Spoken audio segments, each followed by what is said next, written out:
Price lord. ಯೇಸು ಕ್ರಿಸ್ತನ ನಾಮಕ್ಕೆ ಸ್ತೋತ್ರ ಉಂಟಾಗಲಿ. ವಿಶೇಷವಾಗಿ ಈ Gilgal of circle of stone ಎಂಬ ಪೇಜ್ ಮೂಲಕ ನಿಮ್ಮೊಂದಿಗೆ ಮಾತಾಡುವಂತೆ ಕೃಪೆ ಮಾಡಿದ್ದಕ್ಕಾಗಿ ದೇವರಿಗೆ ಸ್ತೋತ್ರ. ದೇವನಾಮಕ್ಕೆ ಮಹಿಮೆ ಉಂಟಾಗಲಿ. ಈ ಬೆಳಗಿನ ಜಾವದಲ್ಲಿ ಆತನ ನಾಮವನ್ನು ಮಹಿಮೆ ಪಡಿಸೋಣ. ಯೇಸು ಕ್ರಿಸ್ತನ ನಾಮವನ್ನು ಘನಪಡಿಸೋಣ. ನಾನು ನಂಬ್ತೇನೆ, ದೇವರ ಸಮ್ಮುಖದಲ್ಲಿ ಕಳೆಯುವ ಪ್ರತಿಯೊಂದು ಕ್ಷಣವೂ ವ್ಯರ್ಥವಾಗಿ ಹೋಗುವುದಿಲ್ಲ. ಯಾಕಂದರೆ ಆತನು ಸರ್ವಶಕ್ತನಾದ ದೇವರು. ಆತನು ಅದ್ಭುತ ಆಶ್ಚರ್ಯ ಕಾರ್ಯಗಳನ್ನು ಮಾಡುವವರಾಗಿದ್ದಾರೆ. ಮೊದಲದಾಗಿ ನಾವು ಪ್ರಾರಂಭ ಪ್ರಾರ್ಥನೆಯು ಈ ಗಿಲ್ಗಾಲ್ ಸರ್ಕಲ್ ಆಫ್ ಸ್ಟೋನ್ ಎಂಬ ಒಂದು ಪೇಜ್ಗೋಸ್ಕರ ಅದನ್ನು ನಡೆಸುವ ಬ್ರದರ್ಗೋಸ್ಕರ ಪ್ರಾರ್ಥನೆ ಮೂಲಕ ಪ್ರಾರಂಭ ಮಾಡೋಣ. ಯಾಕಂದರೆ ಅನೇಕ ಸೇವಕರನ್ನು ಕರೆದು ವಾಕ್ಯದ ಮುಖಾಂತರ ಈ ಪೇಜ್ ನಡೆಸ್ತಾ ಇದ್ದಾರೆ. ಅನೇಕರಿಗೆ ಉಪಯೋಗವಾಗುವಂತೆ, ಅನೇಕರಿಗೆ ಆತ್ಮಿಕ ರೀತಿಯಲ್ಲಿ ಬೆಳೆಯುವಂತೆ ಅನೇಕ ಒಂದು ಪ್ರಯತ್ನಗಳು ಅವ್ರು ಮಾಡ್ತಾ ಇದ್ದಾರೆ. ಅವರನ್ನು, ಅವ್ರ ಕುಟುಂಬವನ್ನು ದೇವರು ಆಶೀರ್ವದಿಸುವಂತೆ ನಾವು ಮೊದಲದಾಗಿ ಪ್ರಾರ್ಥನೆ ಮೂಲಕ ನಾವು ಪ್ರಾರಂಭ ಮಾಡೋಣ. ಎಲ್ಲರೂ ಕೂಡಿ ಬಂದಿರುವವರು ಯೇಸು ಕ್ರಿಸ್ತನ ನಾಮದಲ್ಲಿ ನಾನು ಮತ್ತೊಂದು ಆವರ್ತಿ ವಂದಿಸುವವನಾಗಿದ್ದೇನೆ. ಎಲ್ಲರೂ ಪ್ರಾರ್ಥಿಸೋಣ. ಇರುವಂಥ ಸ್ಥಳದಲ್ಲಿ ಈ ಬೆಳಗಿನ ಜಾವದಲ್ಲಿ ನಾವು ಪ್ರಾರ್ಥನೆ ಮೂಲಕ ಪ್ರಾರಂಭ ಮಾಡೋಣ. Praise lord. ಸ್ತೋತ್ರ ತಂದೆಯೇ, ಸ್ತೋತ್ರ ಸ್ತೋತ್ರ ಸ್ತೋತ್ರ ಸ್ತೋತ್ರ. ಪರಿಶುದ್ಧನಾದ ದೇವರೇ, ನಮ್ಮನ್ನು ಬಹಳವಾಗಿ ಪ್ರೀತಿ ಮಾಡುವ ಪರಲೋಕ ತಂದೆಯೇ, ಈ ಬೆಳಗಿನ ಜಾವದಲ್ಲಿ ದೇವರೇ, ಈಗ ವಿಶೇಷವಾಗಿ ಫೇಸ್ಬುಕ್ ಲೈವ್ ಮೂಲಕ ಗಿಲ್ಗಾಲ್ ಸರ್ಕಲ್ ಆಫ್ ಸ್ಟೋನ್ ಎಂಬ ಪೇಜಿನ ಮೂಲಕ ದೇವರೇ ನಿಮ್ಮ ವಾಕ್ಯವನ್ನು ಮಾತಾಡುವಂತೆ ಕೃಪೆ ಮಾಡಿದ್ದಕ್ಕಾಗಿ ಸ್ತೋತ್ರ ಸ್ತೋತ್ರ ಸ್ತೋತ್ರ ಸ್ತೋತ್ರ. ದೇವರೇ, ದೇವರೇ ವಾಕ್ಯವನ್ನು ಕೇಳುತ್ತಿರುವ ಮಕ್ಕಳು, ಈ ವಿಡಿಯೋವನ್ನು ನೋಡುತ್ತಿರುವ ಮಕ್ಕಳ ಹೃದಯವು ದೇವರೇ ಈ ಬೆಳಗಿನ ಜಾವದಲ್ಲಿ ತೆರೆಯಲ್ಪಡಲಿ. ವಿಶೇಷವಾಗಿ ದೇವರ ವಾಕ್ಯದ ಮುಖಾಂತರ ಮಾತಾಡಿ. ಬ್ರದರ್ಗಾಗಿ ನಾನು ಪ್ರಾರ್ಥನೆ ಮಾಡ್ತೇನೆ. ಡ್ಯಾನಿಯಲ್ ಬ್ರದರ್ಗಾಗಿ ನಾನು ಪ್ರಾರ್ಥನೆ ಮಾಡ್ತಾ ಇದ್ದೇನೆ. ಈ ಪೇಜನ್ನು ನಡೆಸುತ್ತಿರುವ ಬ್ರದರನ್ನು ನೀನು ಆಶೀರ್ವದಿಸು, ಬಲಪಡಿಸು, ಅಭಿಷೇಕಿಸು. ಅವರನ್ನು ಇನ್ನೂ ಹೆಚ್ಚಾಗಿ ಅನೇಕ ಸೇವಕರನ್ನು ಕೂಡಿಸಿ ಪ್ರಾರ್ಥನೆ ಮಾಡುವಂತೆ, ವಾಕ್ಯ ಹೇಳುವಂತೆ, ಆ ವಾಕ್ಯವು ಅನೇಕರಿಗೆ ಉಪಯೋಗವಾಗುವಂತೆ ಕೃಪೆ ಮಾಡು. ಅನೇಕರ ಜೀವಿತದಲ್ಲಿ ಒಂದು ಬದಲಾವಣೆ ಆಗುವಂತೆ ಕೃಪೆ ಮಾಡು. ಡ್ಯಾನಿಯಲ್ ಬ್ರದರ್ ಅವ್ರ ಕುಟುಂಬಕ್ಕಾಗಿ ಪ್ರಾರ್ಥನೆ ಮಾಡ್ತೇನೆ. ಅವರ ಎಲ್ಲ ಒಂದು ಕೆಲಸ ಕಾರ್ಯಕ್ಕಾಗಿ ಪ್ರಾರ್ಥನೆ ಮಾಡ್ತೇನೆ. ಅವ್ರ ಎಲ್ಲ ಕುಟುಂಬದಲ್ಲಿ ಎಲ್ಲ ಕಾರ್ಯಗಳು ಆಶೀರ್ವಾದವಾಗಿ ಮಾರ್ಪಡಲಿ. ಈ ಬೆಳಗಿನ ಜಾವದಲ್ಲಿ ಅವರ ಕುಟುಂಬದ ಸುತ್ತಲೂ ಬೇಲಿ ಹಾಕಿ ಕಾದು ಕಾಪಾಡಿ ನಡೆಸುವಂತೆ ಒಪ್ಪಿಸಿಕೊಡ್ತೀನಪ್ಪ. ಅದು ಮಾತ್ರವಲ್ಲದೆ ಈ ಲೈವ್ ನೋಡ್ತಿರೋ ಪ್ರತಿಯೊಬ್ಬರಿಗಾಗಿ ನಾನು ಪ್ರಾರ್ಥನೆ ಮಾಡ್ತಿದ್ದೇನೆ. ಲೈವ್ ಅಲ್ಲಿ ಬರುವಂತ ಪ್ರತಿಯೊಂದು ದೇವ ಮಕ್ಕಳನ್ನು ದೇವರೇ ನಿನ್ನ ಆಶೀರ್ವದಿಸು, ಬಲಪಡಿಸು, ಅಭಿಷೇಕಿಸು. ಅಪ್ಪ ದೇವರು, ವಾಕ್ಯ ಬರೆಯಲ್ಪಟ್ಟಿದೆ, ನಿನ್ನ ವಾಕ್ಯವೇ ಕಾಳಿಗೆ ದೀಪವು ದಾರಿಗೆ ಬೆಳಕಾಗಿದೆ ಅಂತ.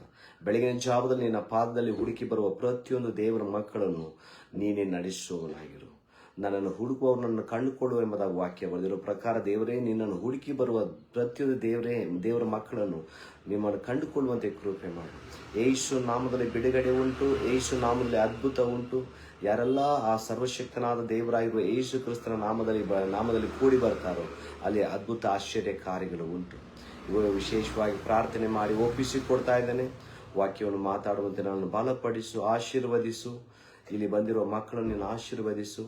ಅನೇಕ ಜನಗಳಿಗೆ, ಅನೇಕ ಜನಾಂಗಗಳಿಗೆ ಈ ಒಂದು ಸಂದೇಶವು ಮುಟ್ಟುವಂತೆ ಕೃಪೆ ಮಾಡು.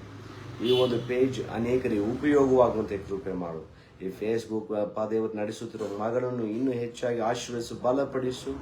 ಎಲ್ಲ ನಿನ್ನ ಕರದಲ್ಲಿ ಒಪ್ಪಿಸಿಕೊಡುತ್ತಾ ಪ್ರಾರ್ಥನೆ ಮಾಡ್ತೇನೆ ತಂದೆಯೇ. Amen, amen. Praise lord. ದೇವ್ರ ನಾಮಕ್ಕೆ ಸ್ತೋತ್ರ ಉಂಟಾಗಲಿ. ಈ ಬೆಳಗಿನ ಜಾವದಲ್ಲಿ ನಾವು ದೇವರನ್ನು ಆರಾಧನೆ ಮಾಡಿ ಘನಪಡಿಸಿ ಆಮೇಲೆ ವಾಕ್ಯವನ್ನು ನಾವು ಧ್ಯಾನಿಸೋಣ. ಯಾಕಂದ್ರೆ ಬೆಳಗಿನ ಜಾವದಲ್ಲಿ ದೇವರ ಸಮ್ಮುಖದಲ್ಲಿ ಕಳೆಯುವ ಪ್ರತಿಯೊಂದು ಕ್ಷಣವೂ, ಪ್ರತಿಯೊಂದು ದಿನವೂ ಅದು ಆಶೀರ್ವಾದಕರವಾಗಿರುತ್ತೆ. ಆಮೇಲೆ ಆಶೀರ್ವಾದವಾಗಿರುತ್ತೆ. ಯಾವಾಗ ಆತನ ಸಮ್ಮುಖದಲ್ಲಿ ಯೇಸುವೇ ನಿನ್ನ ಪಾದದಡಿಗೆ ನಾನು ಬರ್ತೇನೆ, ಇವು ನನ್ನ ದಿನಗಳನ್ನು ನಿನ್ನಿಂದ ಪ್ರಾರಂಭ ಮಾಡ್ತೇನೆ ಅಂತ ಮನಸ್ಸು ಮಾಡಿ ಬರ್ತಾರೋ ನಿಮ್ಮ ದಿನಗಳು ಆಶೀರ್ವಾದವಾಗಿರುತ್ತೆ. ಮೊದಲಾಗಿ ದೇವರ ಸಮ್ಮುಖದಲ್ಲಿ ಒಪ್ಪಿಸಿಕೊಂಡು ನಾವು ಪ್ರಾರ್ಥನೆ ಮಾಡಿದ್ದೇವೆ. ಎರಡನೇದಾಗಿ ದೇವರ ನಾಮವನ್ನು ನಾವು ಮಹಿಮೆ ಪಡಿಸೋಣ. ವಾಕ್ಯಕ್ಕೋಸ್ಕರ ನಾವು ಸಿದ್ಧರಾಗೋಣ. ಆದ್ರಿಂದ ಈ ಸಮಯದಲ್ಲಿ ನಾವು ಕೆಲವೊಂದು ಹಾಡಿನ ಮೂಲಕ ದೇವರನ್ನು ಮಹಿಮೆ ಪಡಿಸೋಣ. Price lord. ಸ್ತೋತ್ರ ಸ್ತೋತ್ರ ತಂದೆಯೇ, ಸ್ತೋತ್ರ ಸ್ತೋತ್ರ. Praise lord. ಸ್ತೋತ್ರ. ಎಂತ ಒಳ್ಳೆ ದೇವರು ಏಸಯ್ಯ, ಎಂತ ಒಳ್ಳೆ ದೇವರು ಏಸಯ್ಯ. ಚಿಂತೆಯೆಲ್ಲ ತೀರಿತಯ್ಯ ನಿನ್ನ ಸೇರಲು. ಎಂತ ಒಳ್ಳೆ ದೇವರು ಏಸಯ್ಯ. ನನ್ನ ಚಿಂತೆಯೆಲ್ಲ ತೀರಿತಯ್ಯ ನಿನ ಸೇರಲು. ಎಂತ ಒಳ್ಳೆ ದೇವರು ಏಸಯ್ಯ, ಎಂತ ಒಳ್ಳೆ ದೇವರು ಏಸಯ್ಯ, ಎಂತ ಒಳ್ಳೆ ದೇವರು ಏಸಯ್ಯ. ಚಿಂತೆಯೆಲ್ಲ ತೀರಿತಯ್ಯ ನಿನ ಸೇರಲು. ಎಂತ ಒಳ್ಳೆ ದೇವರು ಏಸಯ್ಯ, ನನ್ನ ಚಿಂತೆಯೆಲ್ಲ ತೀರಿತಯ್ಯ ನಿನ ಸೇರಲು. ಎಂತ ಒಳ್ಳೆ ದೇವರು ಏಸಯ್ಯ. ನೀನು ಇಲ್ಲದೆ ನಾನು ಈ ಲೋಕದಲ್ಲಿ ಬದುಕಲಾರೇನು. ನೀನು ಇಲ್ಲದೆ ನಾನು ಈ ಲೋಕದಲ್ಲಿ ಬದುಕಲಾರೇನು. ನನ್ನ ದೇವ ಎಂದಾದರೂ ಬಿಟ್ಟಿರುವೆಯಾ, ನನ್ನ ಬಿಡಲೇ ಇಲ್ಲ ಏಸಯ್ಯ. ನನ್ನ ದೇವ ಎಂದಾದರೂ ಬಿಟ್ಟಿರುವೆಯಾ, ನನ್ನ ಬಿಡಲೇ ಇಲ್ಲ ಏಸಯ್ಯ. ಎಂತ ಒಳ್ಳೆ ದೇವರು ಏಸಯ್ಯ, ಎಂತ ಒಳ್ಳೆ ದೇವರು ಏಸಯ್ಯ. ಚಿಂತೆಯೆಲ್ಲ ತೀರಿತಯ್ಯ ನಿನ ಸೇರಲು. ಎಂತ ಒಳ್ಳೆ ದೇವರು ಏಸಯ್ಯ, ನನ್ನ ಚಿಂತೆಯೆಲ್ಲ ತೀರಿತಯ್ಯ ನಿನ ಸೇರಲು. ಎಂತ ಒಳ್ಳೆ ದೇವರು ಏಸಯ್ಯ. ಹಲ್ಲೆಲೂಯಾ. ಹೌದು ದೇವರ ಮಕ್ಕಳೇ, ಆತನನ್ನು ಸೇರುವಾಗ ನಮ್ಮ ಚಿಂತೆ ಎಲ್ಲ ತೀರುವಂಥದ್ದಾಗಿದೆ, ನಮ್ಮ ಎಲ್ಲ ಕಷ್ಟ ಹೋರಾಟಗಳು ಮಾರ್ಪಡುವಂಥದ್ದಾಗಿದೆ. ಈಗ ಬೈಬಲ್ ವಾಕ್ಯ ಬರೆಯಲ್ಪಟ್ಟಿದೆ, ನಿನ್ನ ಚಿಂತಾಭಾರವನ್ನು ಯೆಹೋವನ ಮೇಲೆ ವಹಿಸಿಬಿಡು, ಆತನು ಎಲ್ಲವನ್ನು ಸಾಗಿಸುವ. ಹೌದು ದೇವರ ಮಕ್ಕಳು, ನಮ್ಮ ಎಲ್ಲ ಚಿಂತಾಭಾರವನ್ನು ದೇವರ ಸಮ್ಮುಖದಲ್ಲಿ ಒಪ್ಪಿಸಿಕೊಡುವಾಗ ಆತನೇ ನಮ್ಮನ್ನು ನಡೆಸುವವರಾಗಿದ್ದಾರೆ. ಮೊದಲನೇದಾಗಿ ಮುಖ್ಯವಾದ ವಿಷಯ ಏನು ಗೊತ್ತಾ? ಬೆಳಗಿನ ಜಾವದಲ್ಲಿ ನಮ್ಮ ದಿನಗಳನ್ನು ಯಾರ ಕರದ ಕೆಳಗೆ ಕರಕ್ಕೆ ಒಪ್ಪಿಸಿಕೊಡ್ತೇವೆ ಅಂತ. ಹಲ್ಲೆಲೂಯಾ. ಯಾರ ಬಳಿಗೆ ನಾವು ಒಪ್ಪಿಸಿಕೊಡ್ತಾ ಇದ್ದೇವೆ ಅಂತ. ಬೆಳಗಿನ ಜಾವ, ಈ ದಿನವೂ ನನ್ನ ದೇವರಾಗಿರುವ ಕರ್ತನೆ, ನನ್ನ ಆರಂಭ ನಿನ್ನಿಂದಲೇ ಆಗಬೇಕು, ನನ್ನ ದಿನಗಳ ಒಂದೊಂದು ಕ್ಷಣಗಳು ನಿನ್ನಿಂದಲೇ ಪ್ರಾರಂಭವಾಗಬೇಕು ಅಂತ ಯಾವಾಗ ಮನಸ್ಥಿತಿಯಿಂದ ನಾವು ಬರ್ತೇವೋ, ನಮ್ಮ ದಿನಗಳನ್ನು ದೇವರು ವಿಶೇಷ ಮಾಡುವವರಾಗಿದ್ದಾರೆ. ಹಲ್ಲೆಲೂಯಾ. ಅದ್ಭುತ ಆಶ್ಚರ್ಯ ಕಾರ್ಯಗಳು ಇಲ್ಲಿಂದಲೇ ಪ್ರಾರಂಭವಾಗೋದು. ಬೆಳಗಿನ ಜಾವದಲ್ಲಿ ನಾವು ಕೊಡುವಂತ ಸಮಯದಿಂದಲೇ ಪ್ರಾರಂಭವಾಗೋದು. ಅನೇಕರು ಫೇಸ್ಬುಕ್ ಮೂಲಕ, ಯೂಟ್ಯೂಬ್ ಮೂಲಕ ಬೆಳಗಿನ ಜಾವದಲ್ಲಿ 4 ಗಂಟೆಗೆ 5 ಗಂಟೆಗೆ ಪ್ರಾರ್ಥನೆ ಕೂಟ ಏರ್ಪಡಿಸ್ತಾ ಇದ್ದಾರೆ. ಮತ್ತೆ ಎಲ್ಲ ಒಂದು ಗೂಗಲ್ ಮೀಟ್ ಅಲ್ಲಿ ಬೆಳಗಿನ ಜಾವದಲ್ಲಿ ಪ್ರಾರ್ಥನೆ ನಡೀತಾ ಇರುತ್ತೆ. ಕಾರಣ ಒಂದೇ ಒಂದು, ನಮ್ಮ ದಿನಗಳು ಬೆಳಗಿನ ಜಾವದಲ್ಲಿ ಪ್ರಾರಂಭವು ಯೇಸು ಕ್ರಿಸ್ತನಿಂದ ಉಂಟಾಗಬೇಕು, ನಡಿಬೇಕು, ಆತನನ್ನು ಘನಪಡಿಸಬೇಕೆಂಬುದಾಗಿ. ಯಾವಾಗ ನಾವು ಪೂರ್ಣ ಮನಸ್ಸಿನಿಂದ ಆತನನ್ನೇ ಹುಡುಕಿ ನಾವು ಬರ್ತೇವೋ, ದೇವರು ಅದ್ಭುತ ಕಾರ್ಯಗಳನ್ನು ಮಾಡುವವರಾಗಿದ್ದಾರೆ. ನಾನು ಖಂಡಿತವಾಗಲೂ ವಾಕ್ಯ ಮುಗಿಯುವಾಗ ನಾನು ನಂಬುತ್ತೇನೆ, ಯಾರೆಲ್ಲ ಏನೇನು ಪ್ರಶ್ನೆಯಿಂದ ಬಂದಿದ್ರು, ಯಾರೆಲ್ಲ ಏನೇನು ಸಮಸ್ಯೆಯಿಂದ ಬಂದಿದ್ರು, ಅವರಿಗೆ ಖಂಡಿತವಾಗೂ ದೇವರು ವಾಕ್ಯದ ಮೂಲಕ ಉತ್ತರ ಕೊಡುವವರಾಗಿದ್ದಾರೆ. ಹಲ್ಲೆಲೂಯಾ. ಆದುದರಿಂದ ಕಡೆಯವರೆಗೂ ದಯವಿಟ್ಟು ವಾಕ್ಯವನ್ನು ಕೇಳೋವರೆಗೂ ಜೊತೆಗಿದ್ದು ಪ್ರಾರ್ಥನೆಯೆಲ್ಲ ಭಾಗವಹಿಸಿ, ಮತ್ತು ಈ ಪೇಜನ್ನು ನೀವು ಫಾಲೋ ಮಾಡಿ, ಈ ಪೇಜ್ನ ಸಬ್ಸ್ಕ್ರೈಬ್ ಮಾಡಿ, ಮತ್ತು ಅನೇಕರಿಗೆ ತಲುಪುವಂತೆ ಈ ಗಿಲ್ಗಲ್ ಆಫ್ ಸ್ಟೋನ್ ಈ ಪೇಜನ್ನು ನೀವು ಶೇರ್ ಮಾಡಿ. ಯಾಕಂದ್ರೆ ದೇವರ ವಾಕ್ಯವು ಪ್ರತಿದಿನವೂ ಒಂದೊಂದು ಸೇವಕರ ಮೂಲಕ ವಿಭಿನ್ನವಾಗಿ ಯಾರ್ಯಾರಿಗೆ ಏನೇನು ವರ ಇದೆಯೋ, ಯಾರ್ಯಾರಿಗೆ ಏನೇನು ಅಭಿಷೇಕ ಇದೆಯೋ ಅದೆಲ್ಲ ಈ ಪೇಜ್ ಮೂಲಕ ಎಲ್ಲರೂ ತೋರಿಸ್ಕೊಡ್ತಾ ಇದ್ದಾರೆ. ಇದು ಅನೇಕರಿಗೆ ಉಪಯೋಗವಾಗುವಂತೆ ನೀವು ಶೇರ್ ಮಾಡಿ, ಸಬ್ಸ್ಕ್ರೈಬ್ ಮಾಡಿ ಮತ್ತು ಸಹಕರಿಸಿ, ಪ್ರೋತ್ಸಾಹಿಸಿ. ದೇವರ ರಾಜ್ಯವನ್ನು ಅನೇಕ ಕಾರ್ಯದಿಂದ ನಾವು ಕಟ್ಟಬಹುದು. ಈ ಸೋಷಿಯಲ್ ಮೀಡಿಯಾ ಮೂಲಕನೂ ಕಟ್ಟಬಹುದು, ಸಭೆಗಳ ಮೂಲಕನು ಮತ್ತು ಸುವಾರ್ತೆ ಸಾರೋದ್ರ ಮೂಲಕನು, ಇನ್ನು ಅನೇಕ ಕಾರ್ಯದ ಮೂಲಕ ನಾವು ಕಟ್ಟಬಹುದು. ಇದು ಒಂದು ಕಾರ್ಯವಾಗಿದೆ. ಆದುದರಿಂದ ನೀವು ಸಹಕರಿಸಿ. ಈ ಸಮಯದಲ್ಲಿ ಇನ್ನೊಂದು ಚಿಕ್ಕ ಪ್ರಾರ್ಥನೆ ಮೂಲಕ ಒಂದು ಹಾಡನ್ನು ಹಾಡಿ ಆಮೇಲೆ ನಾವು ವಾಕ್ಯಕ್ಕೆ ಹೋಗೋಣ. ವಾಕ್ಯಕ್ಕೆ ಸಿದ್ಧರಾಗಿ ಖಂಡಿತವಾಗ್ಲೂ ದೇವರು ವಾಕ್ಯದ ಮುಖಾಂತರ ನಿಮ್ಮೊಂದಿಗೆ ಮಾತಾಡುವವರಾಗಿದ್ದಾರೆ. ಆಮೆನ್.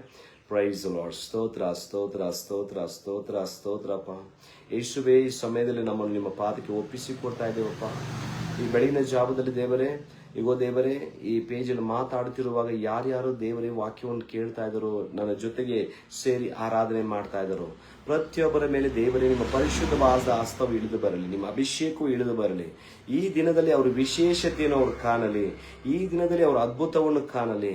ಹೌದು, ದೇವರ ಸಮ್ಮುಖದಲ್ಲಿ ಕಳೆಯುವ ಒಂದೊಂದು ಸಮಯ ಅದು ವ್ಯರ್ಥವಾಗಿ ಹೋಗೋದಿಲ್ಲ, ಅದು ಆಶೀರ್ವಾದಕರವಾಗಿದೆ ಎಂಬುದಾಗಿ ಒಂದು ಮನವರಿಕೆಯಾಗಲಿ.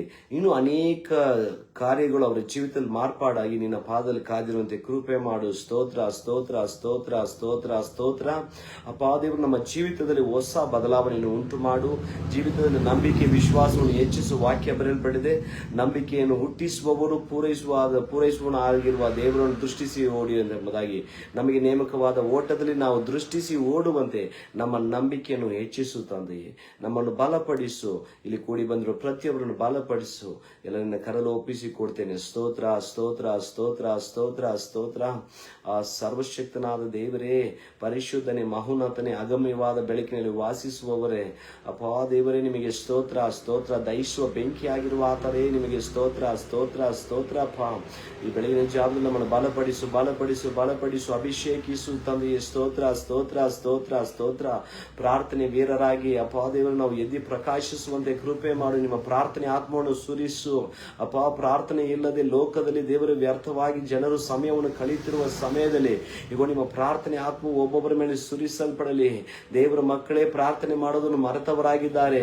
ಈಗೋ ದೇವರೇ ಪ್ರಾರ್ಥನೆ ಮಾಡುವಂತೆ ಕೃಪೆ ಮಾಡು. ಪರಿಶುದ್ಧಾತ್ಮನೇ, ಸಹಾಯಕನೇ, ಪ್ರತಿಯೊಬ್ಬರನ್ನು ದೇವರೇ ಪ್ರೇರೇಪಣೆ ಮಾಡುವಂತೆ ಒಪ್ಪಿಸಿ ಕೊಡ್ತಾ ಇದ್ದೇವೆ. ಸ್ತೋತ್ರ ಸ್ತೋತ್ರ ಸ್ತೋತ್ರ ಸ್ತೋತ್ರ ಸ್ತೋತ್ರಪ್ಪ. ಸ್ತೋತ್ರ ತಂದೆ. ನೂತನ ದಿನದಲ್ಲಿ ನನ್ನ ನಡೆಸು, ನೂತನ ಕೃಪೆಯಿಂದ ನನ್ನ ತುಂಬಿಸು. ನೂತನ ದಿನದಲ್ಲಿ ನನ್ನ ನಡೆಸು, ನೂತನ ಕೃಪೆಯಿಂದ ನನ್ನ ತುಂಬಿಸು. ಹೊಸ ಕೃಪೆಯ ನೀಡು ದೇವಾ, ಹೊಸ ಬಲವ ನೀಡು ದೇವಾ. ಹೊಸ ಕೃಪೆಯ ನೀಡು ದೇವಾ, ಹೊಸ ಬಲವ ನೀಡು ದೇವಾ. ನೂತನ ದಿನದಲ್ಲಿ ನನ್ನ ನಡೆಸು, ನೂತನ ಕೃಪೆಯಿಂದ ನನ್ನ ತುಂಬಿಸು. ನೂತನ ದಿನದಲ್ಲಿ ನನ್ನ ನಡೆಸು, ನೂತನ ಕೃಪೆಯಿಂದ ನನ್ನ ತುಂಬಿಸು. ಆರಂಭ ಅಲ್ಪವಾದರೂ ಅಂತ್ಯವು ಸಂಪೂರ್ಣವು. ಆರಂಭ ಅಲ್ಪವಾದರೂ ಅಂತ್ಯವು ಸಂಪೂರ್ಣವು. ಕೊರತೆಗಳು ನೀಗಲಿ, ಎಲ್ಲ ಕೊರತೆಗಳು ನೀಗಲಿ, ಎಲ್ಲ ಕಷ್ಟಗಳು ನೀಗಿ ಹೋಗಲಿ, ಎಲ್ಲ ಕಷ್ಟಗಳು ನೀಗಿ ಹೋಗಲಿ. ಹೊಸ ಕೃಪೆಯ ನೀಡು ದೇವಾ, ಹೊಸ ಬಲವ ನೀಡು ದೇವಾ. ಹೊಸ ಕೃಪೆಯ ನೀಡು ದೇವಾ, ಹೊಸ ಬಲವ ನೀಡು ದೇವಾ. ನೂತನ ದಿನದಲ್ಲಿ ನನ್ನ ನಡೆಸು, ನೂತನ ಕೃಪೆಯಿಂದ ನನ್ನ ತುಂಬಿಸು. ನೂತನ ದಿನದಲ್ಲಿ ನನ್ನ ನಡೆಸು, ನೂತನ ಕೃಪೆಯಿಂದ ನನ್ನ ತುಂಬಿಸು. ನೂತನ ದಿನದಲ್ಲಿ ನನ್ನ ನಡೆಸು, ನೂತನ ಕೃಪೆಯಿಂದ ನನ್ನ ತುಂಬಿಸು. ಹಲ್ಲೆಲೂಯಾ. ಹೌದು, ದೇವರ ಸಮ್ಮುಖದಲ್ಲಿ ನೂತನ ದಿನದಲ್ಲಿ ನನ್ನ ನಡೆಸು ಎಂಬುದಾಗಿ ಕೇಳುವಾಗ ಆತನು ನೂತನ ದಿನದಲ್ಲಿ ನಡೆಸುವವರಾಗಿದ್ದಾರೆ. ಹಲ್ಲೆಲೂಯಾ. ಯಾಕಂದ್ರೆ ತಟ್ಟಿರಿ ತೆರೆಯಲ್ಪಡುತ್ತದೆ, ಕೇಳಿರಿ ಕೊಡಲ್ಪಡುತ್ತದೆ ಎಂಬುದಾಗಿ ವಾಕ್ಯ ಬರೆಯಲ್ಪಟ್ಟಿದೆ. ಆತನ ಸಮ್ಮುಖದಲ್ಲಿ ನೀವು ಕೇಳುವಾಗ, ತಟ್ಟುವಾಗ, ಅಪ್ಪ ಈ ದಿನ ನೂತನವಾಗಿರಲಿ, ಆಶೀರ್ವಾದವಾಗಿರಲಿ, ನಾನು ಮಾಡುವ ಕೆಲಸದಲ್ಲಿ, ಎಲ್ಲ ಒಂದು ಬಿಸ್ನೆಸ್ ಅಲ್ಲಿ ಯೇಸುವೆ ನೀನು ಜೊತೆಗಿದ್ದು ನಡೆಸು ಎಂಬುದಾಗಿ ಒಪ್ಪಿಸಿಕೊಡುವಾಗ ಆತನ ನಡೆಸಿಕೊಡೋರಾಗಿರಬೇಕು. ಮೊದಲಾಗಿ ನಾವು ಒಪ್ಪಿಸಿಕೊಡೋರಾಗಿರಬೇಕು, ಆತನಿಗಾಗಿ ಸಮಯವನ್ನು ಕಳೆಯೋರಾಗಿರಬೇಕು. ಹಲ್ಲೆಲೂಯಾ. ಈ ಸಮಯದಲ್ಲಿ ಒಂದು ಪ್ರಾರ್ಥನೆ ಮೂಲಕ ವಾಕ್ಯವನ್ನು ನಾವು ಪ್ರಾರಂಭ ಮಾಡೋಣ. ವಾಕ್ಯವನ್ನು ಧ್ಯಾನಿಸುವುದಕ್ಕಿಂತ ಮುಂಚಿತವಾಗಿ ನಾವು ಪ್ರಾರ್ಥನೆ ಮಾಡೋಣ. ದೇವರ ಸಮಯದಲ್ಲಿ ಒಪ್ಪಿಸಿಕೊಡೋಣ. ವಾಕ್ಯವನ್ನು ಮಾತಾಡುವಂತೆ, ನನ್ನನ್ನು ದೇವರು ಬಲಪಡಿಸುವಂತೆ ಎಲ್ಲಾ ವಿಚಾರಕ್ಕಾಗಿ ನಾವು ಪ್ರಾರ್ಥನೆ ಮಾಡೋಣ. ಸ್ತೋತ್ರ ತಂದೆ, ಸ್ತೋತ್ರ ಸ್ತೋತ್ರ ಸ್ತೋತ್ರಪ್ಪ. ಯೇಸುವೇ, ಈ ಸಮಯದಲ್ಲಿ ದೇವರೇ, ಆದಿ ಅಪೊಸ್ತಲರ ಕಾಲದಲ್ಲಿ ದೇವರೇ ವಾಕ್ಯವನ್ನು ಸಾರುತ್ತಿರುವಾಗ ಹೃದಯವನ್ನು ತೆರೆದಾತ ನೀನಾಗಿದೆಯಪ್ಪ. ಈ ಬೆಳಗಿನ ಜಾವದಲ್ಲಿ ದೇವರು ನಿನ್ನ ಸೇವಕನಾಗಿ ದೇವರೇ ಈ ಪೇಜಲ್ಲಿ ಮಾತಾಡ್ತಿರುವಾಗ, ಲೈವ್ ಅಲ್ಲಿ ಮಾತಾಡ್ತಿರುವಾಗ ಕೇಳುತ್ತಿರುವ ಪ್ರತಿಯೊಂದು ಮಕ್ಕಳ ಹೃದಯವು ತೆರೆಯಲ್ಪಡಲಿ ಅಪ್ಪ. ಆತ್ಮೀಯ ಕಣ್ಣುಗಳು ತೆರೆಯಲ್ಪಡಲಿ. ಕ್ರಿಸ್ತನಿಗಾಗಿ ಜೀವಿಸುವಂತೆ ವೈರಾಗ್ಯ ಉಳ್ಳವರಾಗಿ ಅಪ್ಪ ಎದ್ದು ಪ್ರಕಾಶಿಸುವಂತೆ ಕೃಪೆ ಮಾಡು. ನಿಮ್ಮ ವಾಕ್ಯವು ಇಬ್ಬಾಯಿ ಕತ್ತಿಯಂತೆ ಎಂಬುದಾಗಿ ವಾಕ್ಯ ಬರೆಯಲ್ಪಟ್ಟಿದೆ. ಹೌದು ತಂದೆಯೇ, ಆ ಇಬ್ಬಾಯಿ ಕತ್ತಿಯಂತಿರುವ ವಾಕ್ಯವು ಪ್ರತಿಯೊಬ್ಬರ ಜೀವಿತದಲ್ಲಿ ಬದಲಾವಣೆಯನ್ನು ಉಂಟು ಮಾಡಲಿ ಅಪ್ಪ. ನಾಮಕ್ರೈಸ್ತರಾಗಿರದೆ ಕ್ರಿಸ್ತನಿಗಾಗಿ ಜೀವಿಸುವ ಸಂತತಿಯಾಗಿ ಮಾರ್ಪಡಿಸು ಅಪ್ಪ. ದೇವರೇ, ಈ ಸಮಯದಲ್ಲಿ ನನ್ನನ್ನು ಒಪ್ಪಿಸಿಕೊಡ್ತಾ ಇದ್ದೀನಿ. ಬಲಪಡಿಸು, ಆಶೀರ್ವದಿಸು, ಅಭಿಷೇಕಿಸು. ಈಗ ನಿನ್ನ ವಾಕ್ಯವನ್ನು ಮಾತಾಡುವಂತೆ ನಿನ್ನ ಆತ್ಮದಿಂದ ತುಂಬಿಸು. ಶಾರೀರಿಕವಾಗಿ ಮಾತಾಡದೆ ಆತ್ಮಿಕ ರೀತಿಯಲ್ಲಿ ಮಾತಾಡುವಂತೆ ಕೃಪೆ ಮಾಡು. ವಾಕ್ಯವು ಅನೇಕ ಹೃದಯಗಳನ್ನು ಮುಟ್ಟಲಿ, ಅನೇಕ ಮನಸ್ಸನ್ನು ಮುಟ್ಟಲಿ ದೇವರೇ. ವಾಕ್ಯದ ಮುಖಾಂತರ ಬಲ ಹೊಂದಿ ಅವರ ಜೀವಿತದಲ್ಲಿ ಬದಲಾವಣೆ ಕಾಣುವಂತೆ ಕೃಪೆ ಮಾಡು ದೇವರೇ, ಕೃಪೆ ಮಾಡು. ಯೇಸು ನಾಮದಲ್ಲಿ ಪ್ರಾರ್ಥನೆ ಮಾಡ್ತೇನೆ ತಂದೆಯೇ. Amen, amen. Praise the lord. ದೇವ ನಾಮಕ್ಕೆ ಸ್ತೋತ್ರವಾಗಲಿ. ನಾವು ವಾಕ್ಯದ ಮುಖಾಂತರ ದೇವರನ್ನು ಮಹಿಮೆ ಪಡಿಸೋಣ, ವಾಕ್ಯವನ್ನು ಕೇಳೋದಕ್ಕೆ ಸಿದ್ಧರಾಗಿರೋಣ. ಯಾಕಂದ್ರೆ ವಾಕ್ಯ ಅಧಿಕವಾಗಿ ನಾವು ಮಾತಾಡಬೇಕು. ಪ್ರಾರ್ಥನೆ, ವಾಕ್ಯ ತುಂಬಾ ಮುಖ್ಯವಾದದ್ದು ಜೀವಿತದಲ್ಲಿ. ನಾವು ಪ್ರಾರ್ಥನೆಗೆ ಸಮಯ ಕೊಡಬೇಕು, ವಾಕ್ಯಕ್ಕೆ ಸಮಯ ಕೊಡಬೇಕು. ವಾಕ್ಯ ಮುಗಿದ ನಂತರ ನಾನು ಎಲ್ಲರಿಗೋಸ್ಕರ ಪ್ರಾರ್ಥನೆ ಮಾಡ್ತೇನೆ.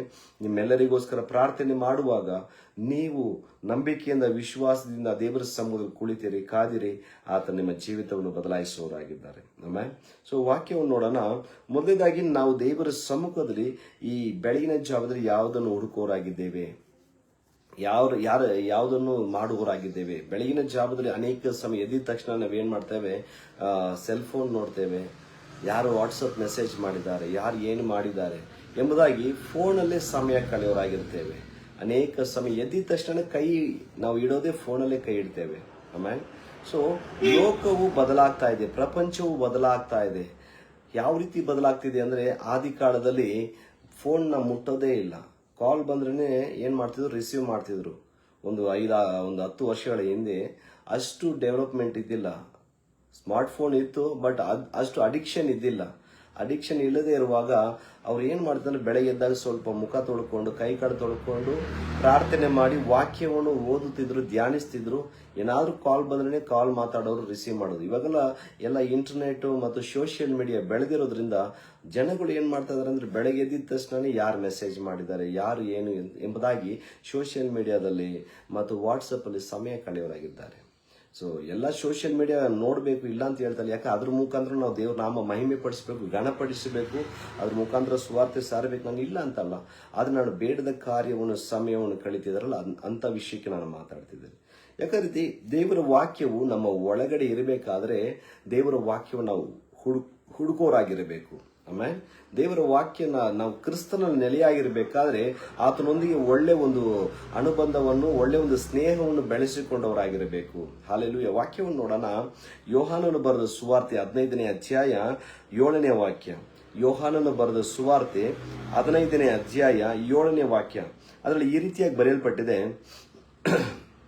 ನೀವು ನನ್ನಲ್ಲಿಯೂ ನನ್ನ ವಾಕ್ಯಗಳು ನಿಮ್ಮಲ್ಲಿಯೂ ನೆಲೆಗೊಂಡಿದ್ದರೆ ಏನು ಬೇಕಾದರೂ ಬೇಡಿಕೊಳ್ಳಿರಿ, ಅದು ನಿಮಗೆ ದೊರೆಯುವುದು. ನೀವು ಬಹಳ ಫಲ ಕೊಡುವರಿಂದಲೇ ನನ್ನ ತಂದೆಗೆ ಮಹಿಮೆ ಉಂಟಾಗುವುದು ಮತ್ತು ನನ್ನ ಶಿಷ್ಯರಾಗುವಿರಿ ಎಂಬುದಾಗಿ ವಾಕ್ಯ ಬರೆಯಲ್ಪಟ್ಟಿದೆ. ಮೊದಲದಾಗಿ ಇಲ್ಲಿ ಕ್ಲೀನ್ ಆಗಿ ನೀವು ಯೋಚನೆ ಮಾಡುವಂತ ವಿಷಯ, ನೋಡಬೇಕಾಗಿರೋ ವಿಷಯ, ನೀವು ನನ್ನಲ್ಲಿಯೂ ನನ್ನ ವಾಕ್ಯಗಳು ನಿಮ್ಮಲ್ಲಿಯೂ ನೆಲೆಗೊಂಡಿದ್ದರೆ ಏನು ಬೇಕಾದರೂ ಬೇಡಿದರೂ ನೀವು ಹೊಂದಿಕೊಳ್ಳಿರಿ. ಅದು ಫಸ್ಟ್ ವಿಷಯ. ಎರಡನೇ ವಿಷಯ ಕಡೆಯದಾಗಿ ಮತ್ತು ನನ್ನ ಶಿಷ್ಯರಾಗುವಿರಿ. ಅಂದ್ರೆ ದೇವರ ಶಿಷ್ಯರಾಗಬೇಕಾದ್ರೆ ಕೆಲವೊಂದು ಕ್ವಾಲಿಫಿಕೇಶನ್, ಕೆಲವೊಂದು ಗುಣಗಳಿದೆ. ಯಾರು ಶಿಷ್ಯರು ಎಂಬುದಾಗಿ ನೋಡೋದಾದ್ರೆ ಮತ್ತಾಯನ ಬರೆದ ಸುವಾರ್ತೆಯಲ್ಲಿ ನೀವು ನೋಡಬಹುದು. 28, 18, 19 ಓದುವಾಗ, ಭೂಲೋಕದಲ್ಲಿ ಪರಲೋಕದಲ್ಲಿ ಎಲ್ಲ ಅಧಿಕಾರ ನನಗೆ ಕೊಡಲ್ಪಟ್ಟಿದೆ. ನೀವೇನ್ ಮಾಡಿ, ಪ್ರಪಂಚದಾದ್ಯಂತ ಹೋಗಿ ತಂದೆ ಮಗ ಪರಿಶುದ್ಧಾತ್ಮನ ಹೆಸರಲ್ಲಿ ದೀಕ್ಷಾಸ್ಥಾನ ಮಾಡಿರಿ, ನನ್ನ ಶಿಷ್ಯರಾಗಿ ಮಾರ್ಪಡಿಸಿ. ಹಾಗಾದ್ರೆ ದೇವರ ಸಮ್ಮುಖದಲ್ಲಿ ಯಾರು ದೀಕ್ಷಾಸ್ಥಾನ ತೆಗೆದುಕೊಂಡ್ರು, ಯಾರು ದೇವರ ಸಮ್ಮುಖದಲ್ಲಿ ದೀಕ್ಷಾಸ್ಥಾನ, ತಂದೆ ಮಗ ಪರಿಶುದ್ಧಾತ್ಮನ ಹೆಸರಿನಲ್ಲಿ ದೀಕ್ಷಾಸ್ಥಾನ ತೆಗೆದುಕೊಂಡು ದೇವರಿಗಾಗಿ ಒಪ್ಪಿಸಿಕೊಟ್ರು, ಅವರೆಲ್ಲ ದೇವರ ಶಿಷ್ಯರಾಗಿದ್ದಾರೆ. ಆದರೆ ಈ ಪೇಜ್ ಅಲ್ಲಿ, ಈ ಲೈವ್ ನೋಡ್ತಿರುವ ಮತ್ತು ವಾಕ್ಯವನ್ನು ಕೇಳ್ತಿರುವ ಪ್ರತಿಯೊಬ್ಬರು ದೇವರ ಶಿಷ್ಯರಾಗಿದ್ದೀರಾ. ಆದುದರಿಂದ ದೇವರ ಮಕ್ಕಳೇ, ನಾವು ಏನ್ ಮಾಡ್ಬೇಕಂದ್ರೆ ದೇವರಲ್ಲಿ ನೆಲೆಗೊಂಡವರಾಗಿರಬೇಕು. ಆತನ ವಾಕ್ಯ ನಮ್ಮ ಒಳಗಡೆ ಇರಬೇಕು, ಆತನ ವಾಕ್ಯ ನಮ್ಮ ಒಳಗಡೆ ಇರಬೇಕು. ನಾವು ಕ್ರಿಸ್ತನಲ್ಲಿ ನೆಲೆಯಾಗಿರಬೇಕು, ಕ್ರಿಸ್ತನೊಂದಿಗಿರಬೇಕು. ಹಾಲೆಲೂಯ. ಆತನ ಶಿಷ್ಯರಾಗಿರಬೇಕು. ನೋಡಿ, ಇನ್ನೊಂದ್ಸರಿ ಓದ್ತೇನೆ. ನೀವು ನನ್ನಲ್ಲಿಯೂ ನನ್ನ ವಾಕ್ಯವು ನಿಮ್ಮಲ್ಲಿಯೂ ನೆಲೆಗೊಂಡಿದ್ದರೆ ಏನು ಬೇಕಾದ್ರೂ ಬೇಡಿಕೊಳ್ಳಿರಿ, ಅದು ನಿಮಗೆ ದೊರೆಯುವುದು. ಅನೇಕ ಸಮಯ ಕೆಲವೊಂದು ಪ್ರಾರ್ಥನೆ ಮಾಡುವಾಗ ಕೆಲವೊಂದು ಕಾರ್ಯಗಳು ಸಿಗೋದಿಲ್ಲ, ಕೆಲವೊಂದು ಪ್ರಾರ್ಥನೆ ಕೇಳಲ್ಪಡೋದಿಲ್ಲ. ಕಾರಣ ನಮ್ಮನ್ನ ಪರಿಶೋಧಿಸಿಕೊಳ್ಳೋರಾಗಿರಬೇಕು. ನಾನು ಕ್ರಿಸ್ತನಲ್ಲಿ ಇದ್ದೇನಾ, ಕ್ರಿಸ್ತನ ವಾಕ್ಯಗಳು ನನ್ನಲ್ಲಿ ಇದೆಯಾ ಎಂಬುದಾಗಿ. ಹಾಲೆಲೂಯ. ಕ್ರಿಸ್ತನ ವಾಕ್ಯಗಳು ನನ್ನಲ್ಲಿ ಇದೆಯಾ ಎಂಬುದಾಗಿ. ಬದಲಾವಣೆಯು ನಮ್ಮಲ್ಲೇ ಇದೆ ದೇವರ ಮಕ್ಕಳೇ, ಬದಲಾವಣೆ ನಮ್ಮಲ್ಲಿ ಇದೆ. ನಾವು ದೇವರ ಸಮ್ಮುಖದಲ್ಲಿ ಅದ್ಭುತ ಆಶ್ಚರ್ಯ ಕಾರ್ಯಗಳು ಮಾಡುವುದಕ್ಕೋಸ್ಕರ ಕರೆಯಲ್ಪಟ್ಟವರಾಗಿದ್ದೇವೆ, ಅಭಿಷೇಕಿಸಲ್ಪಟ್ಟವರು, ಶಿಷ್ಯರಾಗಿದ್ದೇವೆ. ಹಲ್ಲೆಲೂಯಾ.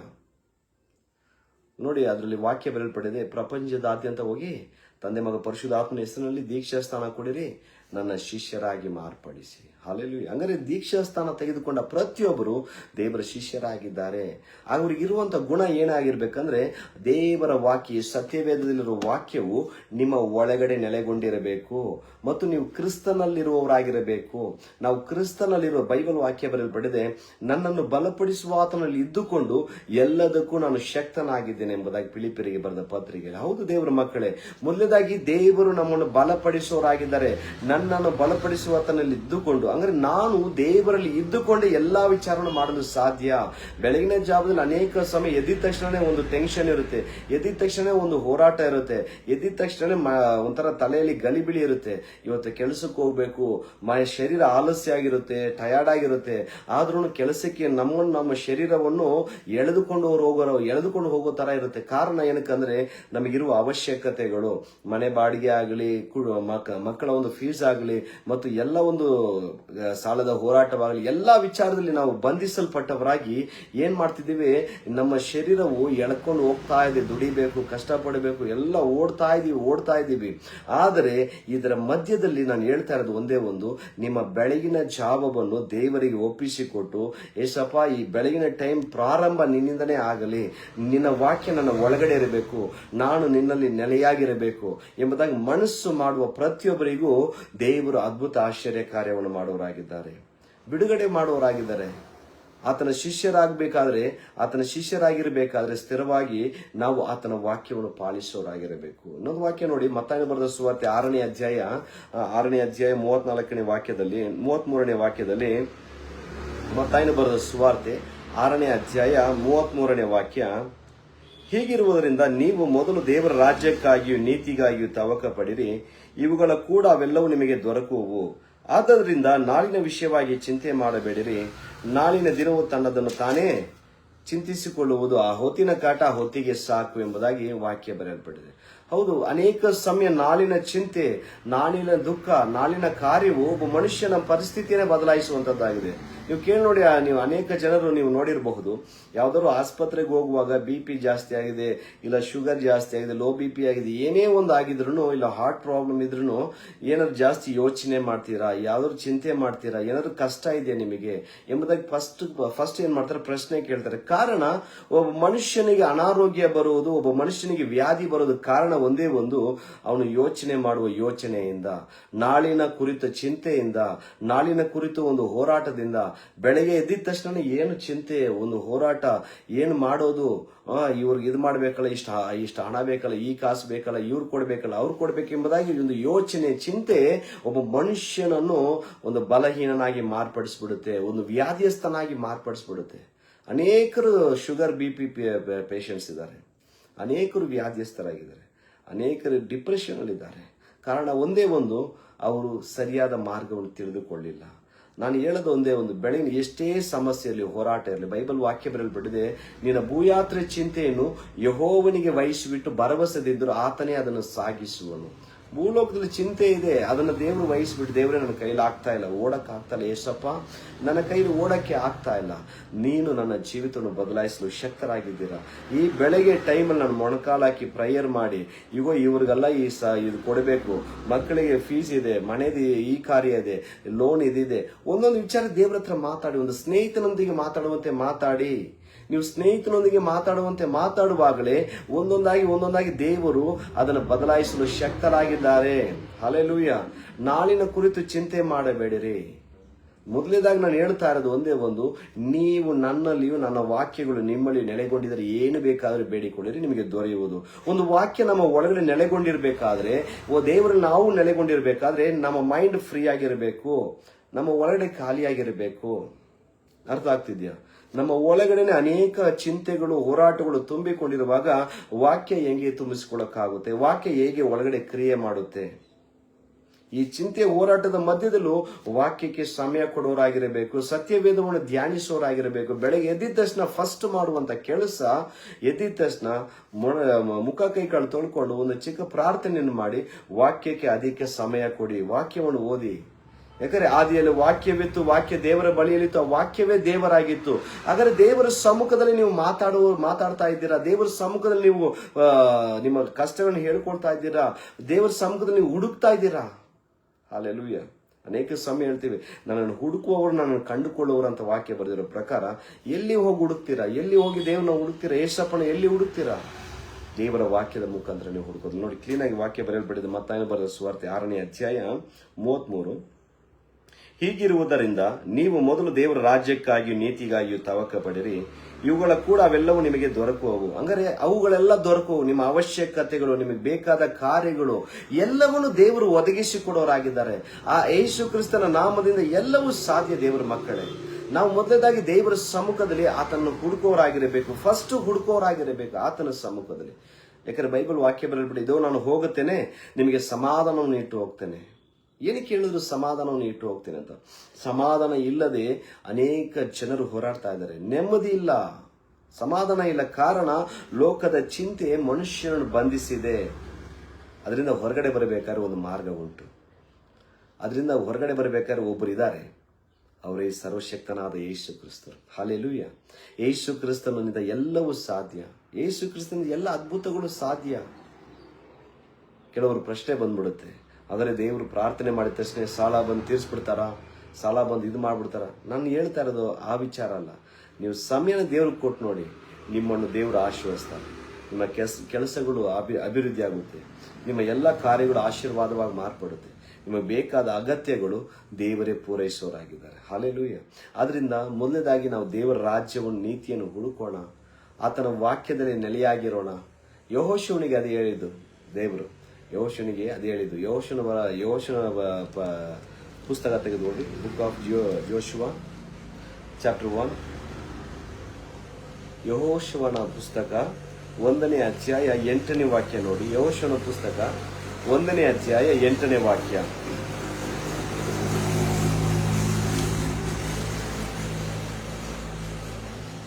ಈ ಧರ್ಮಶಾಸ್ತ್ರವು ಯಾವಾಗಲೂ ನಿನ್ನ ಬಾಯಲ್ಲಿರಲಿ, ಹಗಲಿರುಳು ಅದನ್ನು ಧ್ಯಾನಿಸುತ್ತಾ ಅದರಲ್ಲಿ ಬರೆದಿರುವುದನ್ನೆಲ್ಲ ಕೈಗೊಂಡು ನಡಿ, ಆಗ ನಿನ್ನ ಮಾರ್ಗದಲ್ಲೆಲ್ಲ ಸಫಲನಾಗುವಿ, ಕೃತಾರ್ಥನಾಗುವಿ. ನಾನು ನಿನಗೆ ಆಜ್ಞಾಪಿಸಿದೆಲ್ಲ ಸ್ಥಿರಚಿತ್ತನಾಗಿರು, ಧೈರ್ಯದಿಂದಿರು, ಅಂಜಬೇಡ, ಕಳವಳಗೊಳ್ಳಬೇಡ. ನೀನು ಹೋಗುವಲ್ಲೆಲ್ಲ ನಿನ್ನ ದೇವರಾದ ಯೆಹೋವನು ನಿನ್ನ ಸಂಗಡ ಇರುತ್ತಾನೆ ಎಂದು ಹೇಳಿದನು. ಹಲ್ಲೆಲೂಯ. ಮೋಶೆ ಯೆಹೋಶುವನಿಗೆ ಹೇಳಿದಂತ ಮಾತು ನೋಡಿ, ದೇವರಾಗಿರುವ ಕರ್ತನು ನಮ್ಮ ಜೊತೆಲಿ ಇರುವವರಾಗಿದ್ದಾರೆ. ನಾವು ಮಾಡಬೇಕಾಗಿರೋದು ಒಂದೇ ಒಂದು, ಈ ಧರ್ಮ ಪ್ರಮಾಣವು ಯಾವಾಗಲೂ ನಮ್ಮ ಬಾಯಲ್ಲಿರಬೇಕು. ವಾಕ್ಯದ ಮುಖಾಂತರ ನಮ್ಮನ್ನು ನಾವು ಬಲಪಡಿಸೋರಾಗಿರಬೇಕು. ಕುಗ್ಗಿ ಹೋಗಿದ್ದೀರಾ, ದುಃಖದಲ್ಲಿದ್ದೀರಾ, ಕಷ್ಟದಲ್ಲಿದ್ದೀರಾ, ನಿಮ್ಮ ಬಾಯಿಂದ ನೀವು ಅರಿಕೆ ಮಾಡಬೇಕು, ನನ್ನನ್ನು ಬಲಪಡಿಸುವ ಆತನಲ್ಲಿ ಇದ್ದುಕೊಂಡು ನಾನು ಎಲ್ಲದಕ್ಕೂ ಶಕ್ತನಾಗಿದ್ದೇನೆ. ದೇವರು ನನ್ನ ಸ್ಥಿತಿಯನ್ನು ಬದಲಾಯಿಸ್ತಾರೆ. ನಿಮ್ಮ ವಾಕ್ಯದ ಮುಖಾಂತರ ನೀವು ಹೇಳಬೇಕು. ಹಲ್ಲೆಲೂಯಾ. ಯೆಹೋವ ರಾಫಾ, ಆರೋಗ್ಯದಾಯಕನು, ನನಗೆ ಬಿಡುಗಡೆ ಉಂಟು. ಈ ಶರೀರವು ದೇವರ ಆಲಯವಾಗಿದೆ ಎಂಬುದಾಗಿ ಬರೆಯಲ್ಪಟ್ಟಿದ್ದಲ್ಲ ಕೊರಿಂಥದವರಿಗೆ ಬರೆದ ಪತ್ರಿಕೆ 6ನೇ ಅಧ್ಯಾಯದಲ್ಲಿ. ಈ ಶರೀರವನ್ನು ಯಾವ ವ್ಯಾಧಿ ರೋಗವಾಗಲಿ ಆಳ್ವಿಕೆ ಮಾಡೋದಿಲ್ಲ ಅಂತ ನೀವು ಕನ್ಫ್ಯೂಸ್ ಮಾಡಬೇಕು. ವಾಕ್ಯದ ಮುಖಾಂತರ ಹೇಳಬೇಕು. ಅನೇಕರಿಗೆ ಸಾಲ ಕೊಡುವವರಾಗಿರ್ತೀರಂತ ವಾಕ್ಯ ಹೇಳಲ್ಪಟ್ಟಿದೆಯಲ್ಲ. ಇಗೋ ಈ ಕರಗಳು ಅನೇಕರಿಗೆ ಕೊಡುವಂತೆ, ಸಹಾಯ ಮಾಡುವಂತೆ ದೇವರೇ ನೀನು ಆಶೀರ್ವದಿಸ್ತೀಯ. ನೀವು ಮಾತಾಡುವವರಾಗಿರಬೇಕು. ಯಾಕಂದ್ರೆ ಬೈಬಲ್ ವಾಕ್ಯ ಬರೆಯಲ್ಪಟ್ಟಿದೆ. ಜ್ಞಾನೋಕ್ತಿಗಳು 18ನೇ ಅಧ್ಯಾಯ 21ನೇ ವಾಕ್ಯದಲ್ಲಿ ಜೀವನ್ ಮರಣವು ನಾಲಿಗೆ ವಶ. 20-21ರಲ್ಲಿ ಬರೆಯಲ್ಪಟ್ಟಿದೆ. ಏನಿದೆ? ಜೀವನ್ ಮರಣವು ನಾಲಿಗೆ ವಶ. ವಚನ ಪ್ರಿಯರು, ಕ್ಲೀನಾಗಿ ಅದರಲ್ಲಿ ಅಂಡರ್ಲೈನ್ ಮಾಡಬೇಕು. ವಚನ ಪ್ರಿಯರು ಅದರ ಫಲವನ್ನು ಅನುಭವಿಸುವವರು. ಅಂದ್ರೆ ಆಶೀರ್ವಾದ ಬೇಕು, ಏನಾದ್ರು ಒಂದು ಅದ್ಭುತ ಬೇಕಂದ್ರೆ ವಚನದಲ್ಲಿ, ವಾಕ್ಯದಲ್ಲಿ ಪ್ರಿಯರಾಗಿರೋರಾಗಿರಬೇಕು. ವಾಕ್ಯಕ್ಕೆ ಸಮಯ ಕೊಡೋರಾಗಿರಬೇಕು. ವಾಕ್ಯವನ್ನು ಹುಡುಕೋರಾಗಿರಬೇಕು. ಹಲ್ಲೆಲೂಯಾ. ವಾಕ್ಯದಲ್ಲಿ ಸಮಯ ಕೊಟ್ಟು ವಾಕ್ಯವನ್ನು ಹುಡುಕುವಾಗ ಆ ವಾಕ್ಯವು ನಿಮ್ಮನ್ನು ಬದಲಾಯಿಸುವಂತದ್ದಾಗಿದೆ. ಹಲ್ಲೆಲೂಯಾ. ದೇವರ ಸಮ್ಮುಖದಲ್ಲಿ ನಮ್ಮನ್ನು ಪರಿಶೋಧಿಸಿಕೊಳ್ಳೋಣ. ಬೆಳಗಿನ ಜಾವದಲ್ಲಿ ಎಷ್ಟು ಸಮಯ ಕೊಡ್ತಿದ್ದೀವಿ? ಯೆಹೋಶುವನಿಗೆ ಹೇಳ್ತಾರೆ, ಈ ಧರ್ಮ ಪ್ರಮಾಣವು ಯಾವಾಗಲೂ ನಿನ್ನ ಬಾಯಲ್ಲಿ ಇರಲಿ, ಅದರಲ್ಲಿ ಬರೆದಿರುವುದನ್ನೆಲ್ಲ ಕೈಗೊಂಡು ನಡಿ ಅಂತ ಹೇಳ್ತಾರೆ. ನಾವು ಏನ್ ಮಾಡಿದ್ವಿ? ಹಗಲಿರುಳು ಅದು ದೇವರ ವಾಕ್ಯವನ್ನು ನಾವು ಧ್ಯಾನಿಸೋರಾಗಿದ್ದೇವಾ? ಆ ವಾಕ್ಯ ನಾವು ಯೋಚನೆ ಮಾಡೋರಾಗಿದ್ದೇವೆ. ಧ್ಯಾನಿಸೋದಂದ್ರೆ ಬೆಳಗ್ಗೆ ಓದಿದ ವಾಕ್ಯವನ್ನ ಈ ದಿನವೆಲ್ಲ ಆ ವಾಕ್ಯದಲ್ಲಿ ಏನಿದೆ, ಗುಡಾರ್ಥಗಳಿದೆ, ಏನ್ ರಹಸ್ಯ ಇದೆ, ಎಷ್ಟಪ್ಪ ನನ್ನ ಜೊತೆಗೆ ಮಾತಾಡು, ದೇವರೇ ಪರಿಶುದ್ಧ ಆತ್ಮನೇ ನನ್ನ ಜೊತೆಗೆ ಮಾತಾಡು ಅಂತ ದೇವರ ಸಮ್ಮುಖದಲ್ಲಿ ನಾವು ಪ್ರಾರ್ಥನೆ ಮಾಡಿ ಕೇಳೋರಾಗಿರಬೇಕು. ಹಲ್ಲೆಲೂಯಾ. ಆ ರೀತಿಯಾಗಿ ನಾವು ಮಾಡ್ತಿದ್ದೇವಾ ಎಂಬುದಾಗಿ ಪರಿಶೋಧಿಸಿಕೊಳ್ಳೋಣ. ಎಲ್ಲಿ ಕೊರತೆ ಇದೆ, ಎಲ್ಲಿ ಒಂದು ತಡೆ ಇದೆ, ಅದನ್ನ ನಾವು ಹುಡುಕಿ ಸರಿ ಮಾಡಿಕೊಂಡರೆ ನಮ್ಮ ಜೀವಿತವು ಆಶೀರ್ವಾದವಾಗಿರುತ್ತೆ. ನಮ್ಮ ಜೀವಿತವು ಅದ್ಭುತ ರೀತಿಯಲ್ಲಿ ದೇವರು ನಡೆಸೋರಾಗಿದ್ದಾರೆ. ಅನೇಕ ಸಮಯ ಮನುಷ್ಯನು ತನ್ನ ಸ್ಥಿತಿಯನ್ನು ಕೆಡಿಸಿಕೊಳ್ಳೋದಕ್ಕೆ ಕಾರಣ ಅವನೇ ಆಗಿರ್ತಾನೆ ಎಂಬುದಾಗಿ ಜ್ಞಾನೋಕ್ತಿಗಳಲ್ಲಿ ಬರೆಯಲ್ಪಟ್ಟಿದೆ. ತನ್ನ ಗತಿಯನ್ನು ಕೆಡಿಸಿಕೊಳ್ಳೋದು ಮನುಷ್ಯನೇ, ದೇವರು ಯಾವತ್ತೂ ಕೆಡಿಸೋದಿಲ್ಲ. ತನ್ನ ಮನುಷ್ಯನ ಕೆಡಿಸಿಕೊಳ್ಳೋದು ಸೈತಾನನ, ಗತಿಯನ್ನು ಕೆಡಿಸಿಕೊಳ್ಳೋದು ಮನುಷ್ಯನೇ ಆಗಿರ್ತಾನೆ. ಆದುದರಿಂದ ನಾನು ಹೇಳೋದು ಒಂದೇ ಒಂದು, ಬೆಳಗಿನ ಜಾವದಲ್ಲಾಗಲಿ ಸಂಜೆ ಆಗಲಿ ನಮ್ಮ ಎಲ್ಲ ಸಮಯದಲ್ಲಿ ದೇವರ ವಾಕ್ಯ ನಾವು ಧ್ಯಾನಿಸೋರಾಗಿರಬೇಕು. ಅಂದರೆ ಎಲ್ಲ ಕೆಲಸ ಕಾರ್ಯ ಬಿಟ್ಬಿಟ್ಟು ನಾವು ಓದ್ಬೇಕಾ ಪಾಸ್ಟ್ರೆ ಅಂತ ಕೇಳೋದಲ್ಲ. ನೀವು ಓದಿದಂಥ ವಾಕ್ಯವನ್ನು ನಿಮ್ಮ ತಲೆಯಲ್ಲಿ ಯೋಚಿಸೋರಾಗಿರ್ಬೇಕು, ಧ್ಯಾನಿಸೋರಾಗಿರಬೇಕು. ಅದರಲ್ಲಿ ಏನು, ಆ ವಾಕ್ಯದ ಬೆಳಗ್ಗೆ ಓದಿದ್ನಲ್ಲ, ಇದ್ರಲ್ಲಿ ನಾನು ಏನು ಮಾತಾಡ್ತೇನೆ ನನ್ನ ಜೊತೆಗೆ, ಇದರಲ್ಲಿ ಏನು ರಹಸ್ಯ ಇದೆ, ನನ್ನ ಜೊತೆ ಮಾತಾಡಿ ಏಸಪ್ಪ, ಪರಿಶುದ್ಧ ಆತ್ಮ ನನಗೆ ಸಹಾಯ ಮಾಡು ಅಂತ ಪ್ರತಿದಿನವೂ ಕೇಳೋರಾಗಿರಬೇಕು, ಪ್ರತಿದಿನವೂ ಹುಡುಕೋರಾಗಿರಬೇಕು. ಹಲ್ಲೆಲೂಯ. ಅದಕ್ಕೆ ಮೋಶೆ ಸಂಗಡ ಇದ್ದಂತೆ ನಿನ್ನ ಸಂಗಡನೂ ಇರ್ತೇನೆ ಅಂತ ದೇವರು ಹೇಳಿದ್ದಾರೆ. ಅದೇ ರೀತಿಯಾಗಿ ಅವ್ರ ಜೊತೆ ಇದ್ದಂಥ ದೇವರು ನಿಮ್ಮ ಜೊತೆನೇ ಇರ್ತಾರೆ. ಇಸ್ರಾಯೇಲ್ ಜನರ ಮುಂದೆ ಅಗ್ನಿಸ್ತಂಭವಾಗಿ ಮೇಘಸ್ತಂಭವಾಗಿ ಇದ್ದು ನಡೆಸಿದ ದೇವರು ನಿಮ್ಮ ಜೊತೆಲಿ ಈ ದಿನದಲ್ಲೂ ಇದ್ದು ನಡೆಸಲು ಶಕ್ತರಾಗಿದ್ದಾರೆ. ಆದರೆ ಮಾಡಬೇಕಾಗಿರೋದು ಒಂದೇ ಒಂದು, ನಿಮ್ಮ ಜೀವಿತವನ್ನು ದೇವರಿಗಾಗಿ ಒಪ್ಪಿಸಿಕೊಡಬೇಕು. ಅನೇಕ ಕ್ರೈಸ್ತರಿದ್ದಾರೆ, ಕ್ರೈಸ್ತರೇ ನಾಮ ಕ್ರೈಸ್ತರಾಗಿದ್ದಾರೆ. ಸಭೆಗೆ ಹೋಗ್ತೇವೆ, ಕಾಣಿಕೆ ಹಾಕ್ತೇವೆ, ದಶಮಾಂಶ ಕಾಣಿಕೆ ಎಲ್ಲ ಕೊಟ್ಟು ಕೈಗಳು ತಟ್ಟು ಬರ್ತಾ ಇದ್ದಾರೆ, ಇಷ್ಟೇ ಜೀವಿತ ಅಂತಿದ್ದಾರೆ.